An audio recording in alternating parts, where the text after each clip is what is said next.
എല്ലാ കൂട്ടുകാർക്കും bud and ഫ്ലവറിലേക്ക് സ്വാഗതം. ഇന്നത്തെ വീഡിയോയിൽ ടെറസ് ഗാർഡൻ്റെ വിശേഷങ്ങളാണ്. ഇതെല്ലാം വഴുതനങ്ങ ചെടിയിൽ വഴുതനങ്ങ നോക്കിയോ, ഓരോന്നിൻ്റെ സൈസ്. നമ്മൾ ഇതെല്ലാം ഇന്നത്തെ ഹാർവെസ്റ്റിംഗ് ആണ് ഈ വീഡിയോ ഉൾപ്പെടുത്തിയിരിക്കുന്നത്.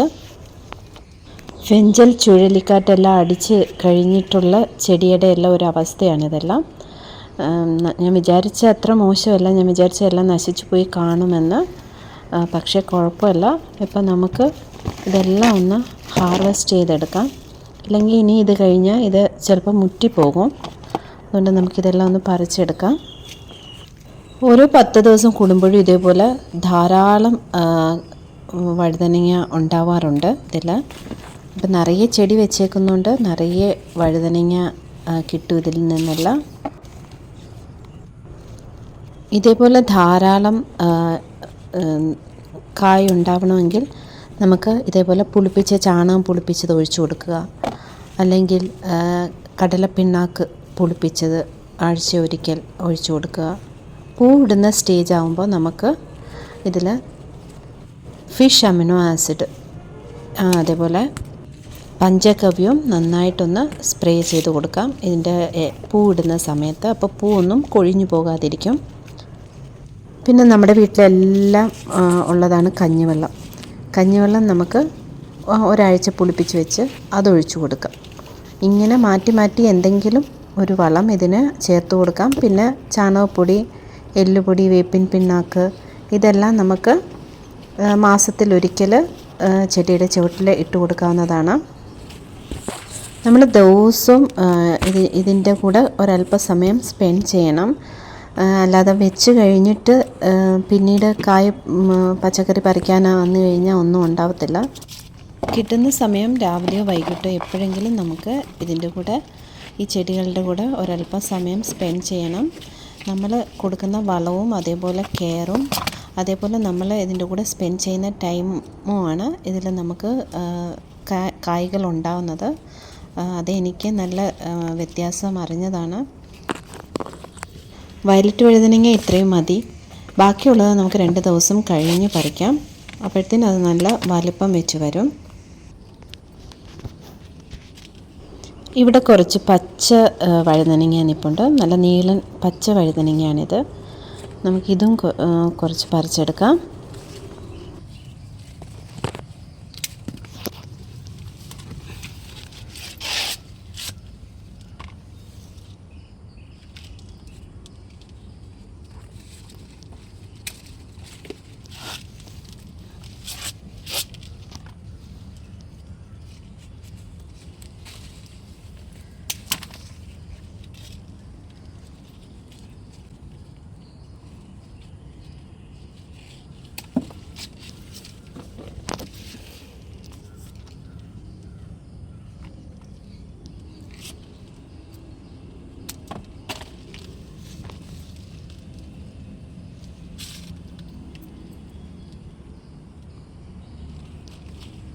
ഈ പച്ച വഴുതനങ്ങ ഞാൻ ഇത്രേ പറിക്കുന്നുള്ളൂ.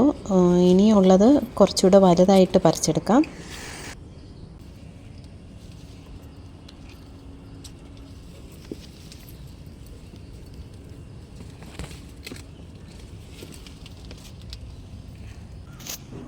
വഴുതനങ്ങ നമുക്കിപ്പോൾ ഇത്രയും കിട്ടിയിട്ടുണ്ട്. നോക്കിയാലറിയാം, എല്ലാം നല്ല വലിയ വഴുതനങ്ങയാണ്. അപ്പം നമുക്ക് കുറച്ച് പച്ചമുളക് പറിച്ചെടുക്കാം. ഇതെല്ലാം പച്ചമുളകിൻ്റെ തൈ. ഇപ്പം ഇതെല്ലാം പൂവിട്ട് നിൽക്കുന്ന സമയമാണ്. ഇതെല്ലാം പറിക്കാതെ ചിലതെല്ലാം പഴുത്തു പോയിട്ടുണ്ട്. പച്ചമുളകിനും നമുക്ക് കൊടുക്കാവുന്ന വളമാണ് ഈ ചാണകം പുളിപ്പിച്ചതും കടലപ്പിണ്ണാക്ക് പുളിപ്പിച്ചതും അതേപോലെ കഞ്ഞിവെള്ളം. കഞ്ഞിവെള്ളം എല്ലാവരുടെ വീട്ടിലും കാണും. അതൊരു നല്ല വളമാണ്. അത് നമുക്ക് ആഴ്ചയിൽ ഒരിക്കൽ ഒഴിച്ചു കൊടുക്കാവുന്നതാണ്. അതേപോലെ എപ്സം സോൾട്ട് നമുക്ക് മാസത്തിലൊരിക്കൽ പച്ചമുളക് ചെടിയുടെ ചുവട്ടിൽ ഇട്ട് കൊടുക്കണം. മുട്ടയുടെ തോട് ഉണക്കി പൊടിച്ചത് അത് നമുക്ക് ഈ പച്ചമുളക് ചെടിയുടെ ചുവട്ടിൽ ഇട്ട് കൊടുക്കാം. കാരണം കാൽഷ്യം നിറയെ ആവശ്യമുള്ളൊരു ചെടിയാണ് പച്ചമുളക്. പിന്നെ നമുക്ക് മാസത്തിലൊരിക്കൽ കൂട്ടുവളം ചേർത്ത് കൊടുക്കാം. കടലപ്പിണ്ണാക്ക്, വേപ്പിൻ പിണ്ണാക്ക്, എല്ലുപൊടി, അതേമാതിരി കടുക് പിണ്ണാക്ക്, ചാണകപ്പൊടി, കമ്പോസ്റ്റ്, മഴ സമയമാണെങ്കിൽ കുറച്ച് ആട്ടിൻ കാഷ്ടവും കൂടെ ചേർത്ത് കൊടുക്കാം. അപ്പോൾ ഇതെല്ലാം ചേർന്നൊരു വളം നമുക്ക് ഈ ചെടികൾക്കെല്ലാം കൊടുക്കാം. വെണ്ടയ്ക്കെല്ലാം പൂ വന്നതേ ഉള്ളൂ, അതിലൊന്നും ഇതുവരെയും കായ ആയിട്ടില്ല. ഇതൊരു ഈ തക്കാളി ഇവിടുത്തെ ചുഴലിക്കാറ്റിലെല്ലാം ഒടിഞ്ഞ് താഴെ വീണിട്ടുണ്ട്. അപ്പോൾ ഇതിനെല്ലാം നൂത്ത് വെച്ച് നമ്മളൊരു സപ്പോർട്ട് കൊടുക്കണം. സപ്പോർട്ട് ഇതിന് ഞാൻ കൊടുത്തതാണ്, പക്ഷേ അത് ആ കാറ്റിലെല്ലാം ഒടിഞ്ഞ് താഴെ വീണിട്ടുണ്ട്. ഇതെല്ലാം വെണ്ടയാണ്. ഇതിലൊന്നും ഇതുവരെയും കായ ഉണ്ടായിട്ടില്ല, എല്ലാം പൂ വന്നതേ ഉള്ളൂ. പൂ വന്ന സ്റ്റേജിലാണിത്.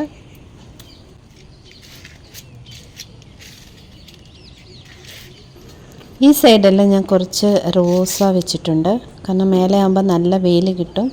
ഇതെന്ത് വെറൈറ്റിയാണെന്ന് എനിക്കറിയില്ല, പക്ഷേ നല്ല ഭംഗിയാണ് ഈ പൂക്കൾ കാണാൻ, അതേപോലെ നല്ല മണവുമാണിത്. ഇതിലെല്ലാം കുറച്ച് പയർ നിൽപ്പുണ്ട്, നമുക്കിതൂടെ പറിച്ചെടുക്കാം. ഇത് ഞാൻ പയറിന് കൊടുത്ത ഒരു പന്തലാണ്. ഇപ്പോൾ ഇത് ഈ സ്റ്റേജിലാണുള്ളത്.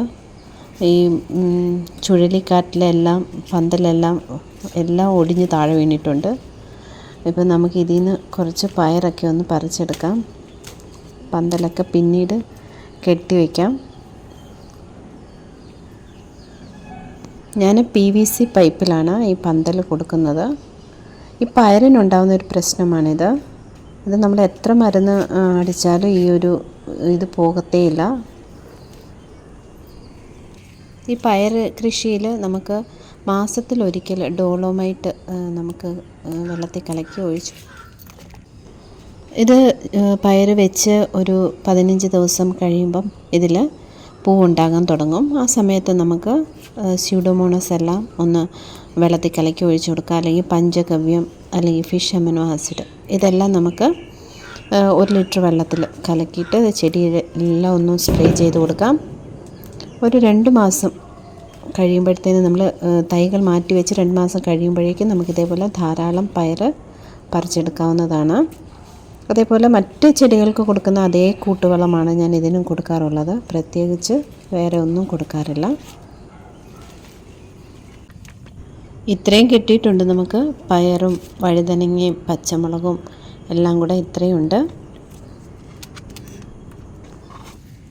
ഇതേപോലെ നമ്മുടെ വീട്ടിലേക്ക് ആവശ്യമായ പച്ചക്കറി നമുക്ക് ടെറസിലും കൃഷി ചെയ്തെടുക്കാവുന്നതാണ്. വിഷമില്ലാത്ത പച്ചക്കറി നമുക്ക് വിശ്വസിച്ച് കഴിക്കാവുന്നതാണ്. അപ്പോൾ നിങ്ങളും ഇതേമാതിരി ഒരു തൈയെങ്കിലും വെച്ച് വളർത്തിയെടുക്കണം. അപ്പോൾ ഇഷ്ടമായെങ്കിൽ ലൈക്ക് ചെയ്യാനും ഷെയർ ചെയ്യാനും സബ്സ്ക്രൈബ് ചെയ്യാനും മറക്കരുത്.